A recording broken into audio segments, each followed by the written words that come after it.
Yeah, this is head coach Ross of the Atacx Gym, and I'd like to respond to some of the comments and some of the flack that Joe Rogan is getting regarding his comments about him being puzzled why Jon Jones is not far more popular than he should be. Jon Jones, the UFC light heavyweight champion of the world, the youngest light heavyweight champion in UFC and Pride history. So I think he poses a good question there. He wondered aloud if maybe some portion of his lack of crossover appeal is due to racism.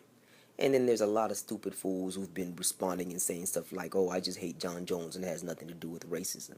Yeah, maybe for you.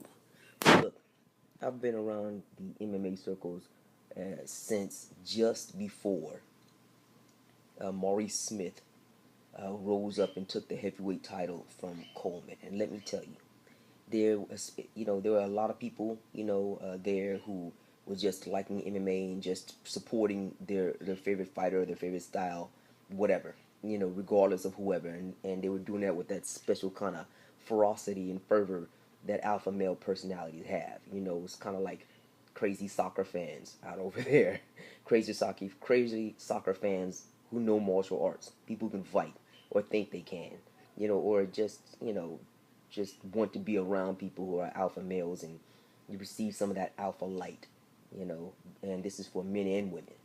So I've been around it, I've seen it. I'm a lifelong martial artist myself. I've more than held my own against quite a few various martial artists and MMA guys, champions as well, and they can co-sign that. The only reason why I even bring it up is just in case some of you fans out there, or just some of you haters out there, just start questioning, hey, who is this guy, Ross, to even say any of this. To bring up a little bit of my credentials. If you Google me, you'll see that I'm more than qualified, to pass an informed opinion on this matter. If you don't agree, that's cool. That's, everybody has a right to agree or disagree with whatever they want to. But I'm going to tell you what I'm thinking anyway. And that is this: as a black man, as an African American, I can tell you from direct personal experience is that not only has racism played a significant role in the early years of the UFC and MMA, it's still there strong now today. No questions about it. I personally experienced it. I've personally seen it. It's not the norm. It's not what you normally see. It's not the overwhelming majority by a long shot. There's a lot of really class act people and just regular people doing their regular thing. But there's also a consistent and strong strain of racism in there. I don't even know if many of you, if you MMA fans recall this, but a lot of us old school fans remember right away that a major part of the early marketing promotion of the UFC is that it was the anti-boxing, it was the counter-boxing, it was billed as white, mostly college-educated champions, you know, as opposed to the primarily black and Latino boxing champions. And these MMA guys most certainly and most definitely displayed in the octagon techniques and training and applications that are much more applicable, much more reflective of the kind of things we'll see, on the street in a street fight or in a self-defense, unarmed self-defense encounter. The striking, the kickboxing, the wrestling, the jiu-jitsu. This is critical in unfettered street fights. Whereas in boxing, not so much. You're looking at primarily punches and upper body movements, etc., so on and so forth. And that's how it was being marketed. Yeah, that's just the truth. Those of us who've been around know it. Those of you who don't like it, so what? That's the history. If you get mad, I don't care. You know, that reflects much more negatively upon you than it does for me. It shows that you don't know what the hell you're talking about. And I mean that in the most direct and non-insulting way I can present that. So that's just the truth of the matter. It was presented as the you know the anti-boxing with with with with champions of greater education and greater personal quality, greater personal integrity, and champions who displayed more realistic self-defense skills which are superior to those of boxing. If you put a boxing champion in with an MMA guy, MMA guy will steamroll him pretty much across the board, no matter what the weight class is, and that's just what it is. So this began to change.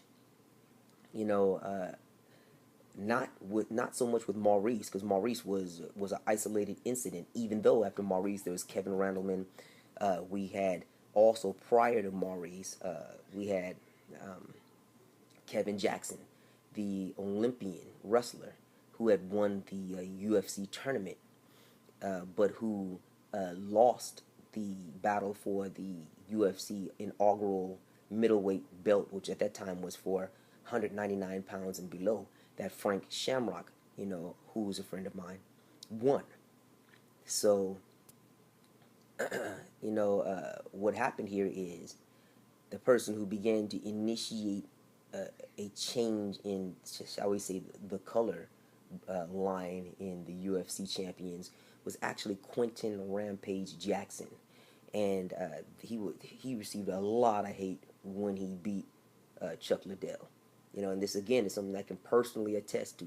I've seen him, listened to a lot of areas. I'm not going to call out, some of the places that I've met him at, and in other champions, all across the rainbow spectrum of colors, and there's no question that there is a big difference in a significant way that a certain segment of the MMA populace responds to when they see a black champion as opposed to a white champion. Truth is, if Chuck Liddell did anything like Jon Jones did, Chuck Liddell would be the man. I mean, he would be widely and wildly popular even now, and widely and wildly acclaimed to be the greatest ever.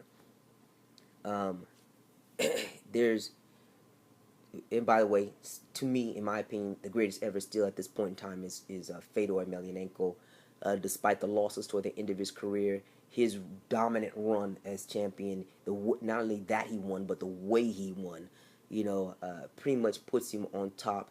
And I see him tied with Anderson the Spider Silva, who also won in dominating fashion, all the way up until he ran into Chris Weidman. And yes, for the record, I had Anderson winning the second fight until that freak break of his shin, which Weidman and nobody else on this earth could possibly have actually planned to occur or trained to break the shin in that way. Nobody can do that. Anyone says that is complete garbage. So yeah, it's your boy, head coach Ross of the Atacx Gym, making it clear about that. That is garbage. Nobody can do that.